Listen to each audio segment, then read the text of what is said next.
So I was actually doing my taxes, and then I realized, oh, wait a minute, taxes aren't due. It's been delayed till July, but I still think I'm gonna see if I can make progress on it.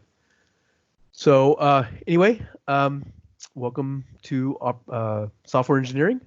Let's get on the right class here. So the devotion for today is 2 Timothy 3:14 through 17. But as for you, continue in what you have learned and firmly believe, knowing from whom you learned it, and how from childhood you have been acquainted with the sacred writings, which are able to make you wise for salvation through faith in Christ Jesus. All scripture is breathed out by God and profitable for teaching, for reproof, for correction, and for training in righteousness, that the man of God may be complete, equipped for every good work. So this is just a reminder through these troubling times to seek him through his word. Anyone have anything they would like to add to this or anything that strikes homes with them?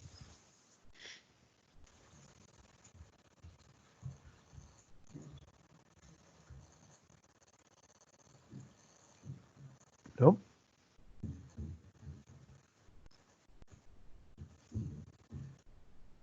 All right, well, we'll go on. If I can focus. Okay, here we go.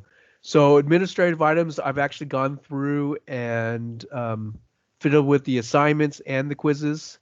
So Monday, April 20th at midnight is quiz on chapter 10 and 11. That's pretty much the same. Wednesday, April 22nd, midnight is implementation. Actually, it should read implementation number 1. And basically that is the same as your work activity log, your wall, with screenshots showing or demonstrating your progress, your project's team's progress. So that will be due Professor Wednesday. Lim? Yes. If you're trying to show a slide, we can't see it, and I'm having a hard time hearing some of the words you're saying, so I need to be able to see what the names of these assignments are. Mine's coming through on the slide. Maybe reconnect or... There we go. I see it now. Okay. Are you on a slow connection, Gabe, or got it? I'm just kind of curious because I have to be aware of students with slow connection. Do you have a slow connection, or it just wasn't coming through?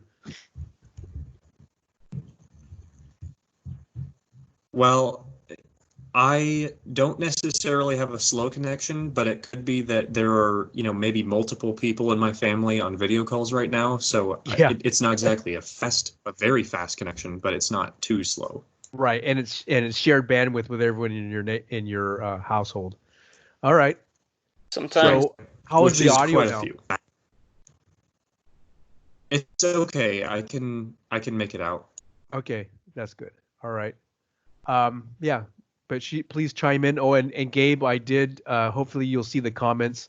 It was actually for the midterm was actually on the problem itself, but I put it into the main comments just so that it was easier for you to see. So moving on. Oh, thanks. Yeah, you're welcome. So Wednesday, April 22nd at midnight, like I said, is the wall with some screenshots, just a little bit more detailed evidence of what you're accomplishing so I can get a better feel for what you were able to do. Friday, April 24th at midnight is the quiz on chapter 12. That was originally earlier. I think that was actually Wednesday. So I moved that one to Friday, figuring, I'll give you extra time. But if you do have any free time, I would recommend you complete those quizzes, especially closer to when you actually heard the lecture might be helpful. But it'd be nice to get them knocked off so that you have time to work on things on this class or your other classes. And then Monday, April 27th will be a quiz on software and application development agreements, basically. And we actually haven't had a lecture on that, but that's just sort of a coming attractions. There was actually another assignment that was to put together your milestones for your project, and I have actually eliminated that assignment.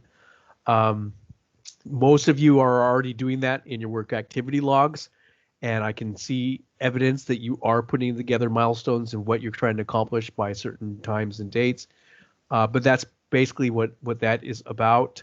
In Software Engineering 2, you will actually get more practice at more doing detailed scheduling, which is actually what you will be doing in the workplace. So your milestones were more guesstimates than a detailed work breakdown structure that you would do in Software Engineering 2. So I decided that assignment probably wasn't worth the effort, especially since I'm seeing a lot of that information in your work activity logs, by the way those are laid out. So any questions about the administrative things for the class?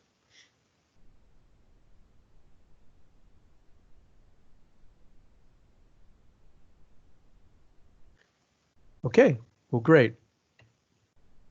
So we'll go on to lecture material.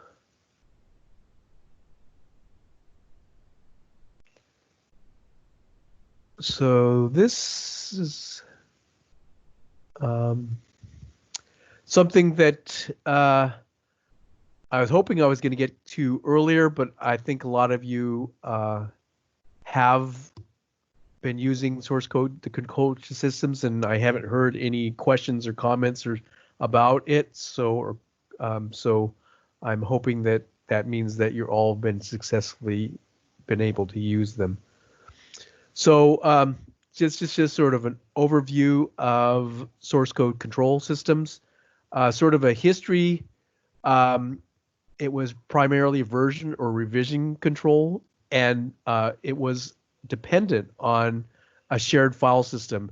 And so typically it would be on a mini computer or a shared computer where it was a time sharing system, and the file system, shared file system, would be the centralized repository.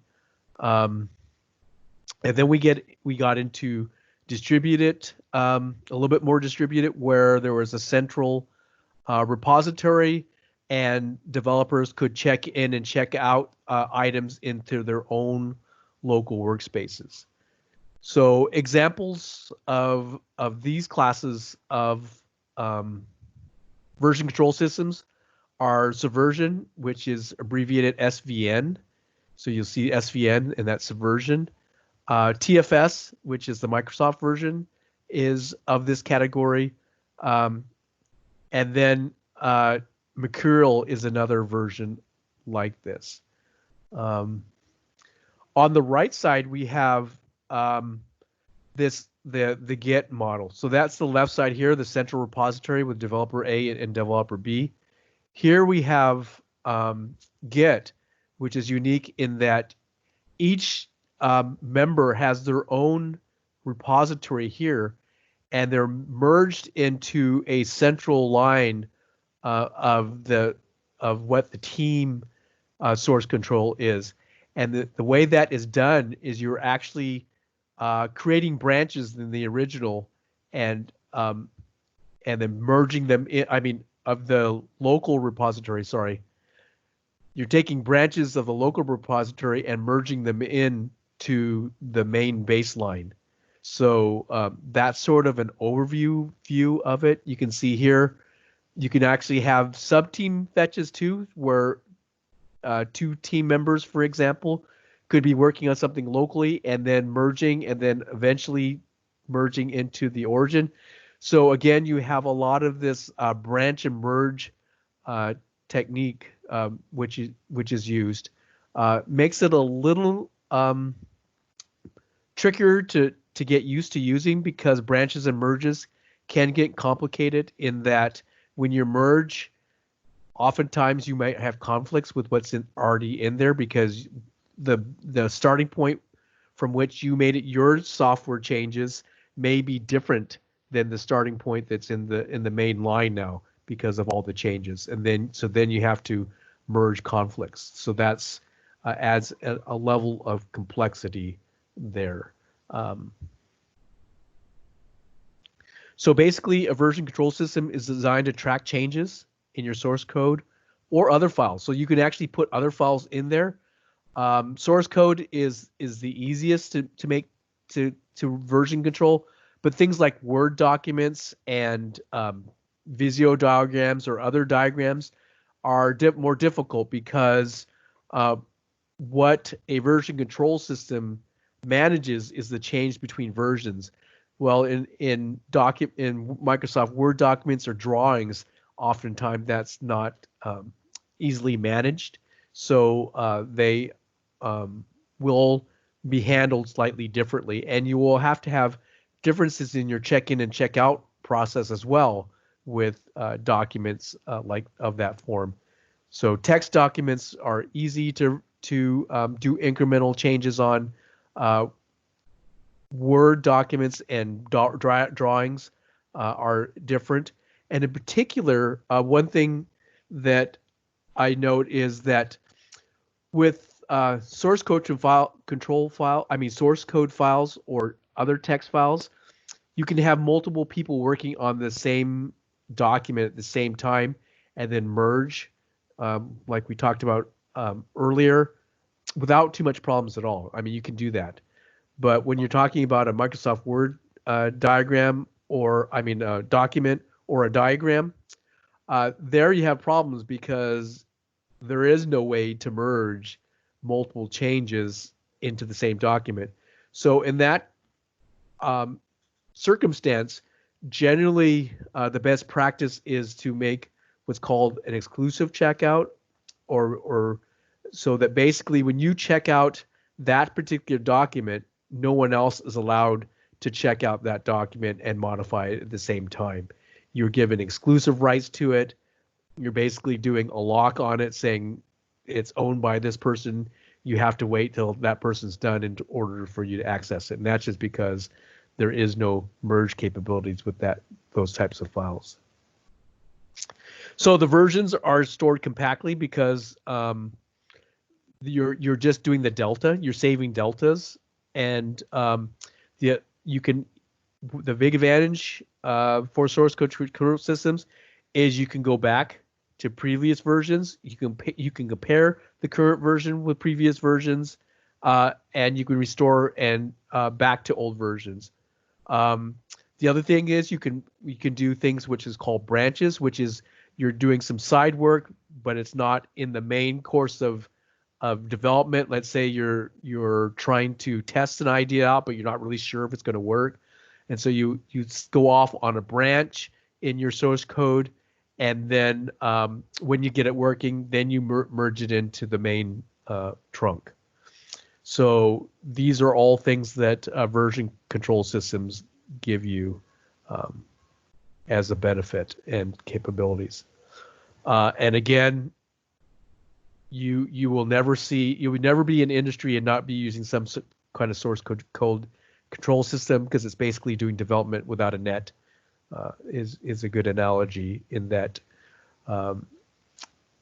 it would be easy to miss version or lose versions of software without source code control.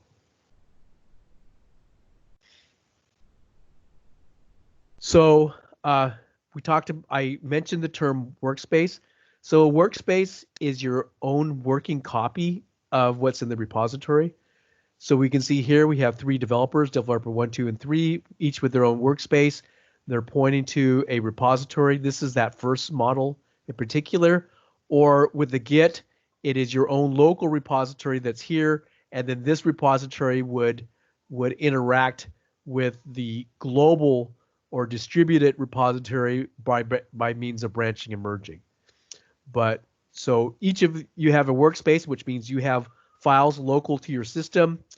They are just that, local to your system only, until you commit them back to the repository. So you're just making changes on your local copies.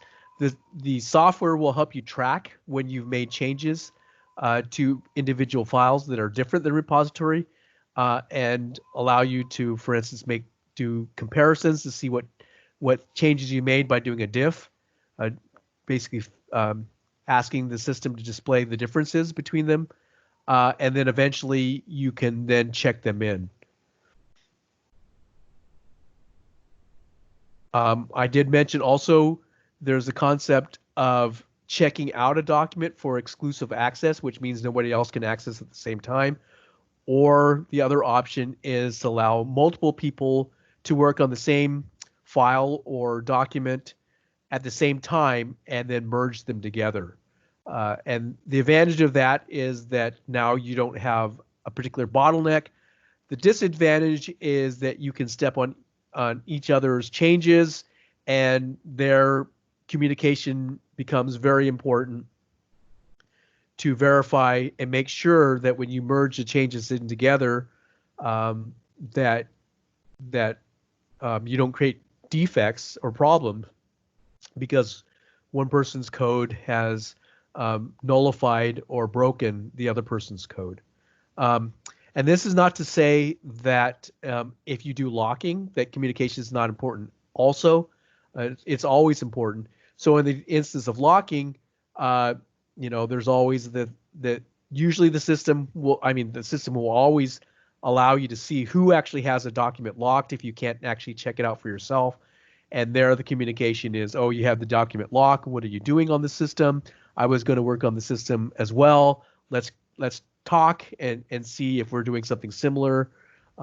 So those kinds of things are important even in this system where when you're exclusively checking out a file. And then the other area of communication is during the merge process. Again, when you have conflicts, communication is important to resolve those conflicts.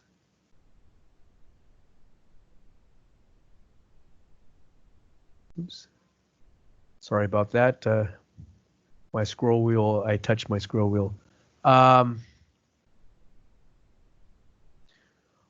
In a lot of systems, when you're checking in a file, you're actually the best practices or even required to check to see if anyone else has made changes to your file since you start modifying your own before you commit.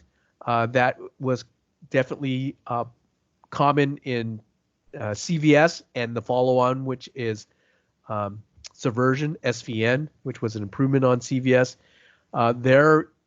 There was pretty much a given that you always checked to see what changes were made to your file, the file that you've just modified and are getting ready to check in, before you actually check it in to make sure that there weren't any discrepancies. Typically, when you check in a file, you're also required to type in a comment regarding what the changes were that you're committing. Even in systems where it's not required for you to put a comment, it is probably best practices and would probably be frowned upon of actually committing something without actually including a comment. Typically, you have a trunk or main branch or ongoing branch from which is targeted toward your actual release. And then any branches or subversions of the software would be merged into that main trunk.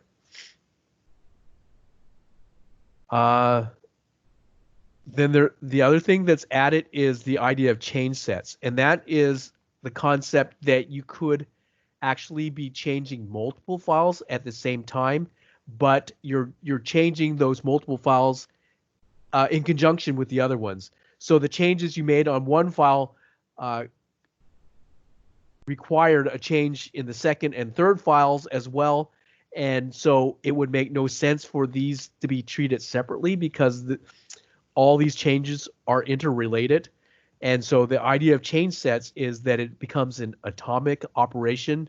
All these files get checked in at once and are handled as one unit as opposed to separate units, just for keeping the changes together and not allowing them to get separated, which would cause a lot of confusion.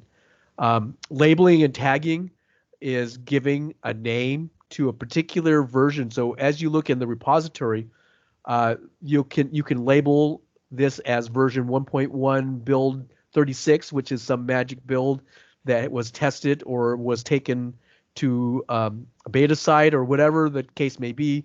You could label it with a name, and various terms are used. Labeling and tagging are common ways of doing it, but it is a way to give a special name to a particular version, typically of your main branch.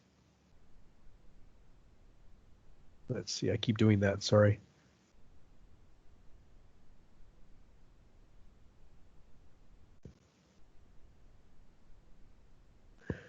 The other thing that you actually see, and Team Foundation Server is one example of it, it's typical for source control systems to integrate with other parts of the system, like defect tracking, code reviews.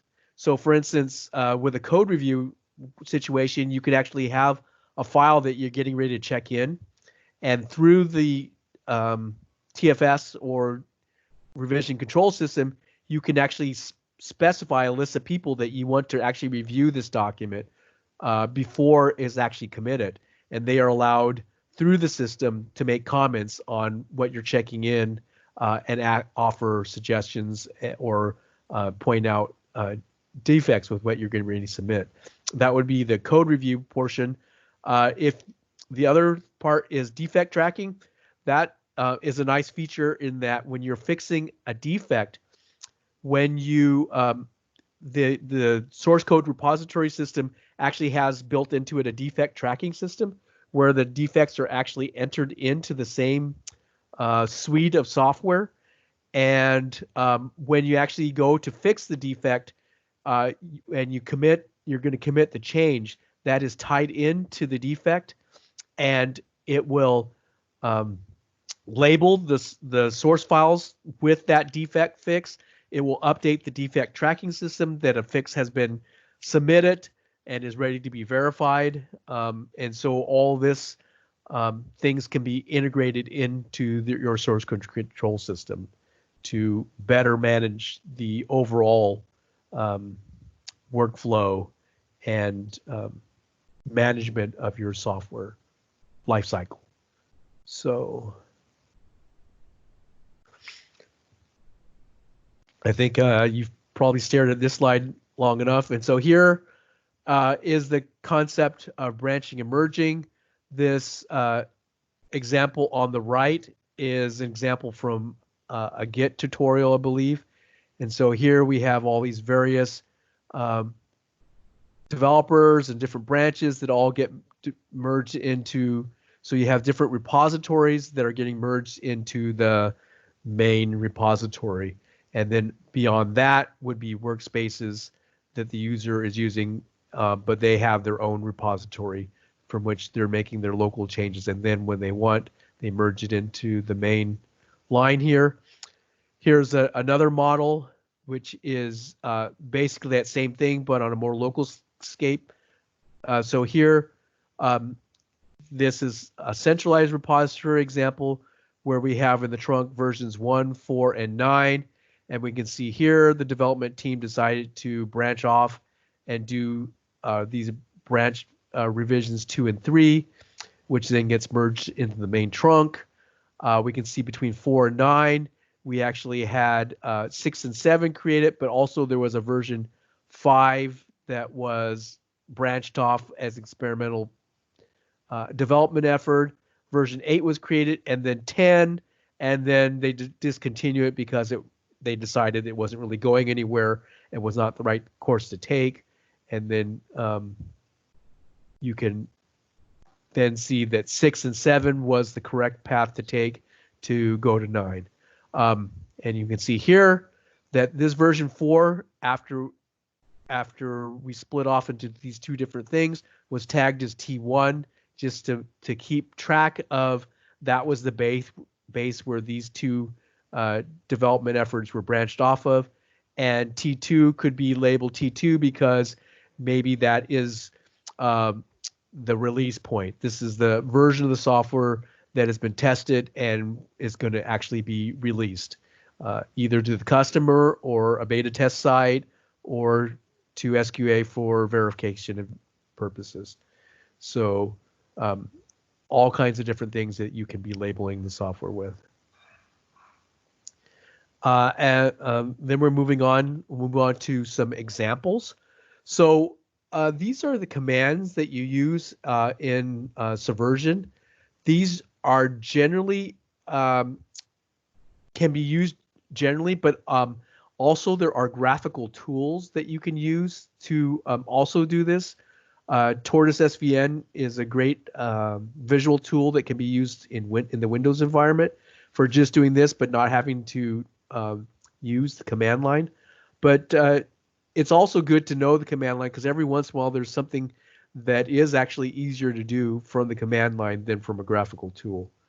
And by the way, Subversion will integrate into things like Visual Studio or Eclipse and things like that. So you can use the source code control features of Visual Studio or Eclipse or what have you into most IDE development environments and do it directly from your IDE. So here we have SVN CO, which is checkout, and you're pointing to the repository, and the dot signifies that you want the files to be placed locally here in this current directory. And so we can see here a hello.jpg and a index.html says those files have been added to your local workspace. So in your workspace, you now have hello JPEG and index.html. SVN status says, okay, what is the status of my current workspace in relationship to the repository? So one example here is that you might have had a file called mycat.jpg that actually you hadn't added to the repository, but is sitting in this directory that you have your workspace in. So it may be a new file that you're creating and have intention of eventually committing to the repository, but the question mark says right now the repository has no knowledge of what mycat.jpg is. But this M designator says index.html has been modified since you checked it out. So you checked it out up here and you've made changes to it, but you haven't committed it back to repository. And so that's indicated by the M that it's been modified. Here we see this question mark. We say, okay, let's add it. So we'll say svn add mycat.jpg, and then it says mycat.jpg has been added to the repository. Then we do an svn status. We can see here that index.html is still modified but not updated in the repository, and mycat.jpg has been added. Oops. Here we can see that we're doing a commit. So a commit is actually committing it to the repository, or basically placing it in the repository. -M is we're going to add a comment, and the comment is add a picture of my cat. So then it says we're sending index.html and adding my cat.jpg. So notice that we committed the changes in index.html and mycat.jpg. So you would imagine that probably the change to index.html was all related to adding the JPEG into the index for this particular web page. So we can see here that it's adding mycat.jpg and transmitting the file, sending index.html and adding mycat.jpg and transmitting the file data to the repository. And it's committed and it's given a revision number. This is auto-generated by the source code repository software and actually is not controllable by the user.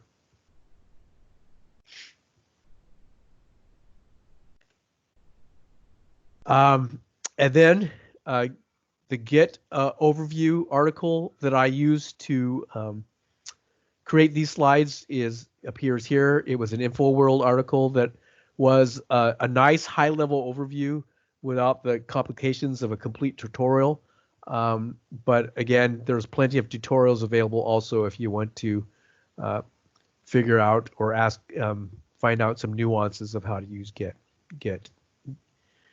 I'm mispronouncing it, but anyway. So Git commands are git checkout develop, which is the switch to the branch develop. So here we have the concept of a new branch in your checkout process, and then git merge, my feature, and so you've made changes in your local one and you're merging it back into your local repository, and then we get branch my feature, and it's deleted the branch my feature, and then this is right here, get push origin develop. We're actually taking our development branch and pushing it back into the origin or the main repository from our own local repository. So again, we have this concept of making changes locally in your own local repository, just like you would in the other versions of repository. But then at the end, we have to push your changes from your local repository to the main one. So here we have a more distributed system. So this works better for distributed teams, may not be as necessary for a local team, a localized team, but it's good to know because Git is becoming more and more popular as a source code repository system. And by the way, I believe Git was actually created by Linus Torvalds, the author of Linux, or the person behind the Linux effort. I believe he is behind Git as well. I mentioned we have various graphical tools. One is you can actually integrate it directly into your IDE and use the IDE to do all the source code control management. So examples of those are Visual Studio, Eclipse, NetBeans, IntelliJ, but basically any IDE generally will have support for integration with source code repository system. I also mentioned with SVN, which is Subversion, that Tortoise SVN is a nice graphical tool for Windows, and in particular, I've used Tortoise SVN in conjunction, just because it's a little bit easier. It basically allows you to access and check in, check out files from your file system. I've actually used it in conjunction with Visual Studio, Eclipse, and NetBeans, just having a different set of tools to do the same thing, because sometimes one tool would be more useful and easier to do a specific task than another. So I would use those in conjunction. TFS has the Visual Studio Power Tools, which allows you to integrate into TFS, to access TFS from a Windows environment like, an environment like Subversion, Tortoise SVN from the Windows environment, but generally TFS is actually generally done through Visual Studio directly. But there are graphical tools that you can also use that are like Tortoise SVN in that environment. And then the command line is always available too. So if you're actually responsible for the build machine, generally you will be doing a lot of scripting using the command line versions of Team Foundation. And then Git has Tortoise Git, GitHub, and GitHub Desktop. And I think there are some other ones that some of my students have found that were also useful. So this is certainly not an exhaustive list. Excuse me. So that's sort of quick run through of version control software.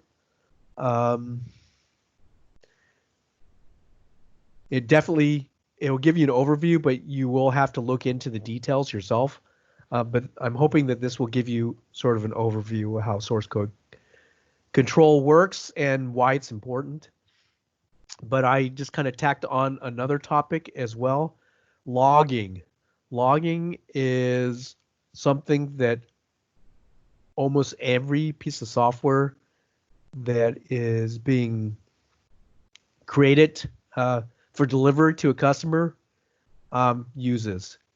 And it's a variable, very powerful tool. And what logging is, it's a more structured form of using print statements.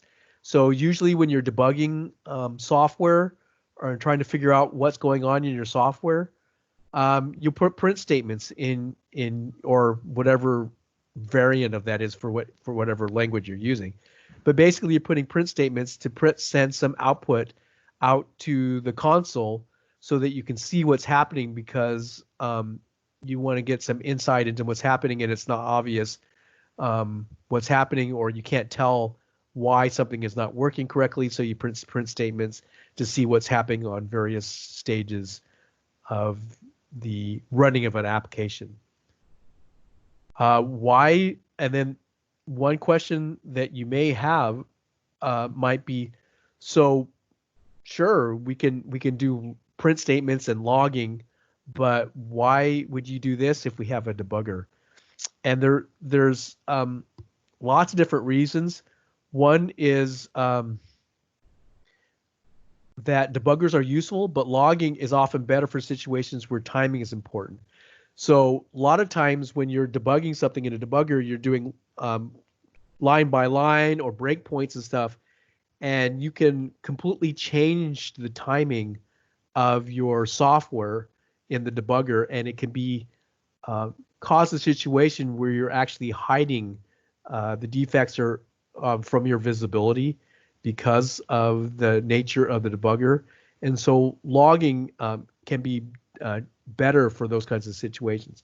It's not to say that logging cannot change the timing of your application. It can very well change the timing, but it will change the timing of your application a lot less than running in a debugger.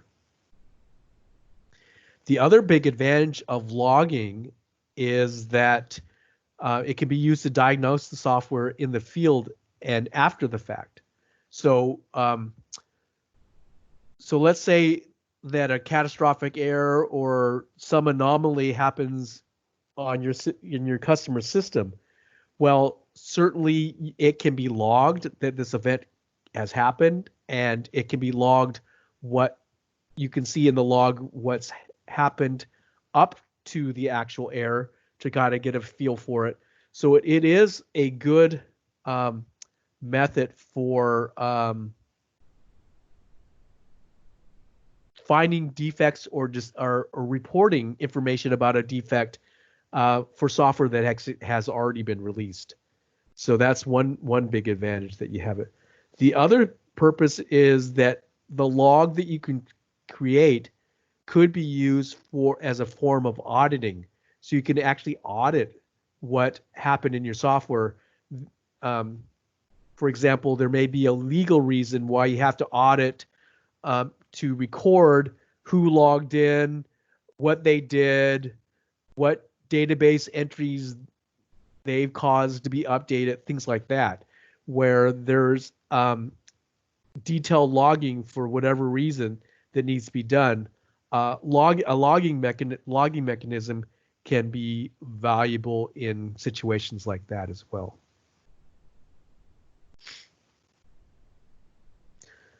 So now we talked about logging and why you would want to do logging. So there are various frameworks for logging that are useful beyond just the print statement. And logback or log4j, which is logback, is a more updated version by the same author who created log4j. Log4j is the more popular, and there also is log4net, which is a version that is for .NET and C# and the .NET languages. It basically has a configuration file that specifies how you're going to log it, and it has appenders and layouts and filters. So let's go through this. So an appender basically says this is a tool that is a specification of where your log information is going. So in your software, you write out to a log, but you don't actually know necessarily where the log can go, where the log file is going. So for example, your appender could be for a file. So you could be writing out to a file. Other appenders are rolling files. In a case where you don't want your log file to grow indefinitely because it can be too difficult to access because the file gets so large that when you try to open it, it takes forever to load into your editor or viewer, whatever you're using to look at your log files. And so it will break it up into 10 log files, for instance, so that they'll be smaller. But eventually, old information may no longer be needed. So what a rolling log file appender will do is it'll go, let's say you're doing 0 through 10, and then when an 11th file needs to be created because you've exceeded it, the old number 0, or actually the oldest file, which will turn out to be 10 in this case, but the oldest file will get removed, and that information will be lost, and it will be overwritten by the latest information. So there you can make sure that you're not filling up your hard disk or unnecessarily using more disk storage than you'd want. The logger is nice in that the logger can control where you're actually getting your logs from, because you will have multiple loggers, and based on you have a root and then a bunch of loggers that are stem or children of the root logger, and you can actually specify, for instance, that you only want to see logging message from these classes. I'm debugging these particular classes. I don't want to see all these other log messages that will distract me from what I'm trying to debug or track. And you can specify, I only want to see it from these classes. And so in that situation, you would actually have a separate logger for each class. And you would basically turn off via a filter, which comes to this aspect here, any loggers that you're not interested in. And basically, you would not see information from that. Other things that you can do with filters is say the level of severity. So generally, log messages will have associated with it the level of severity of what you're logging. So you could be logging a fatal error. You could be logging a severe error. You could be logging just status info. So you're just saying you got to a certain point and this is the value that's here. And this is just status information that I know will be useful for tracking what's going on. So it's just an info one.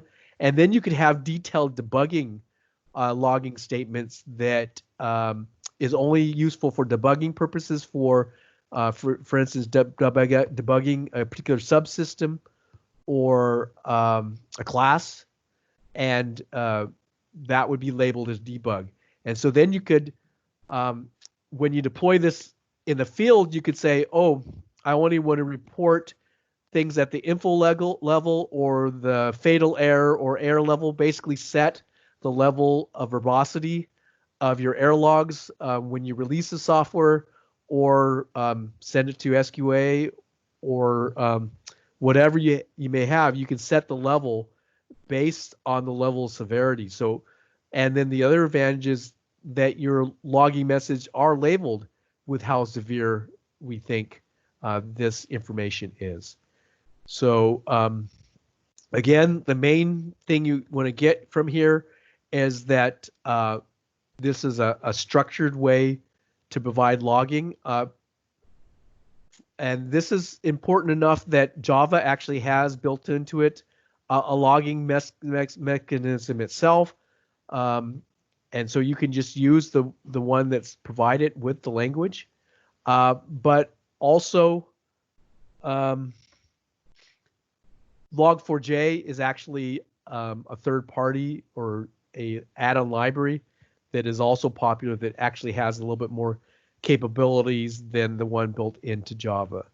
So that's sort of a nutshell review of logging. Again, I just wanted to be able to go through this and present this to you in case you want to use it in projects that you're working on either in this class or in other classes. And also, you will run into this, I'm pretty sure, in the workplace. And so I didn't want you to go to the workplace and never see the concept of what logging is about and why you would want to do it.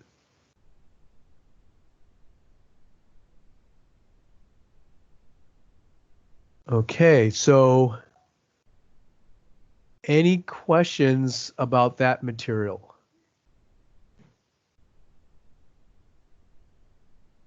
Pretty quick, pretty high level overview, 10,000 foot overview level of those two topics. But again, I wanted to make sure that everyone has opportunity to hear what that's about and have some at least cursory understanding of the concepts there. Although, yeah. Let's see. So I'm going to bring up the teams here. Okay.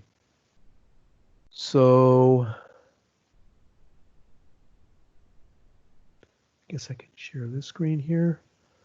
So let's try the image encryption team, Brandon and Michael. So where are you in your project? Give me a quick status update of where you are on your project.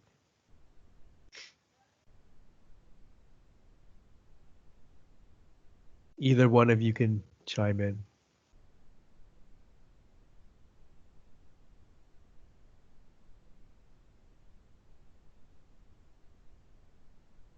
So are either of them in class or on the session here? I'm kind of quickly going through the.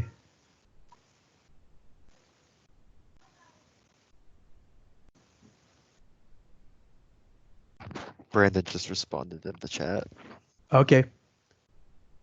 So your project is going pretty well at the moment. That's good to see. How has been working remotely from each other been handled? That's a unique challenge that you may or may not see in the workplace, but it is pretty common.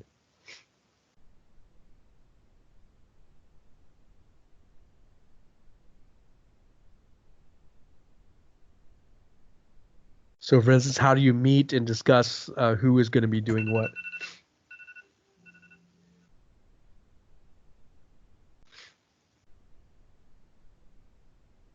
So Brandon says they finished with their UI and are planning on getting together on Discord to work further. Okay, so you're using the online tool Discord for communication. Great. And text, yes, text and Discord. What kind of obstacles do you see moving forward with your image encryption? Have you run across anything that strikes you as possibly being a problem on your project?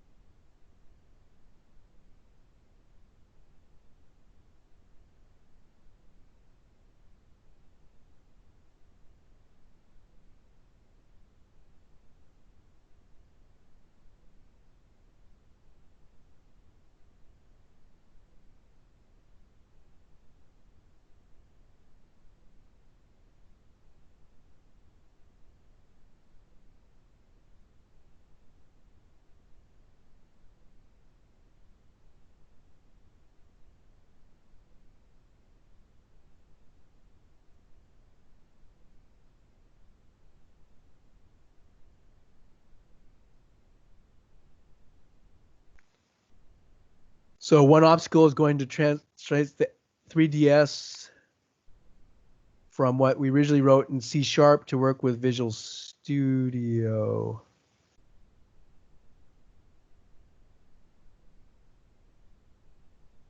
Oh, okay. So you were using another language besides C# and Visual Studio and are translating it to Visual Studio. What language did you originally write that algorithm in?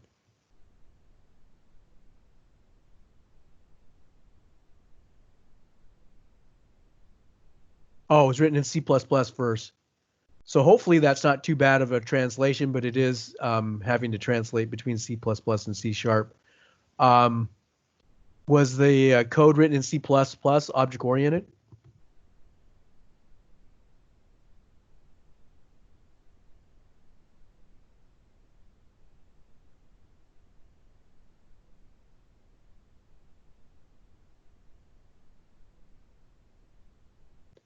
Yes, it was. So good. So that sounds like the translation should not be too difficult. So hopefully not too big of an obstacle, but that is your next challenge, I hear. So great. All right. So that is pretty much the end of our time here. Does anyone have any questions before you go?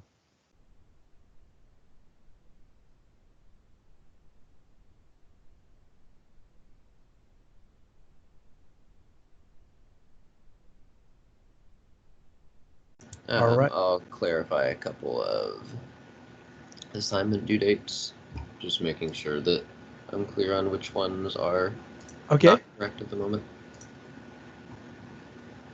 So I checked all the ones that were listed on your administrative items. Right.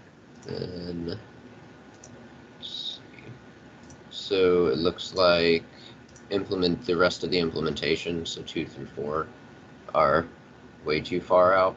So will they be moved up to 1 a week or something, or some of them not going to be used? Some of them aren't going to be used. You're talking about these 2, 3, 4? Yeah. Yeah. Some of them should we definitely won't be to used. Have like one more? I would expect to see one once a week. Okay, so probably one more. And maybe not even one in the last week, because I imagine you're going to be buttoning up your project and putting together your presentation. So what is that? Only one more? Yeah. So yeah. Okay. They will be placeholders. We won't get to that. Notice that I did add testing here on May 1st. So that is something you will be. So testing will be something that you will be doing. Which is basically not creating a full test plan for your whole software, but just for critical areas that you think are critical to your system. So this will give you practice on doing a test plan, and then I think the rest of that is to go ahead and conduct the test plan to see if what kinds of things you discover, and presenting a test report with your test results. So it just gives you sort of an overview. What does it feel like to write a test plan? Even if you never write one yourself, but it's good to get an understanding of what it looks like to write a test plan, and then conduct the tests and create a test report based on what you saw with your test procedure. So test procedure is just outlining, okay, we're going to click on this button, we're going to select this value, we're going to type in this thing, the expected result, this is what we're doing, this is the expected result. Then we do this, this, and this is our expected result. These are all the different elements of a test plan as you go through various scenarios, and then compare it against what the expected value result is going to be. And then then the other one is a promo video or project presentation, which is either a video that promotes and advertises your completed project, or a presentation demonstrating the project. Ideally, what we would do in class is a live demo, but it would be a video demonstration of your software working. So that's due on Wednesday. I was hoping that probably on Friday that we could quickly go through them, but actually we have a fairly large class. I'm not sure we're going to be able to get through them, but that was the intent. Okay.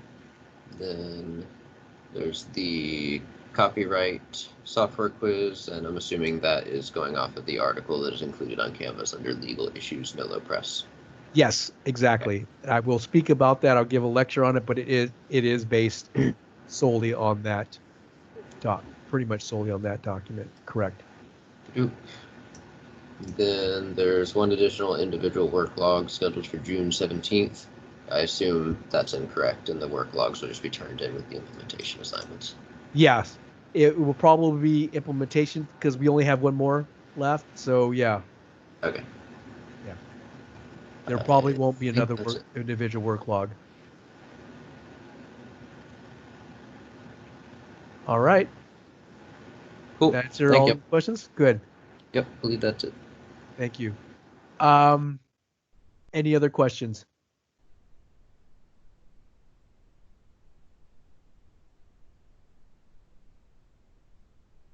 All right. Well, goodbye, and we'll see you Friday.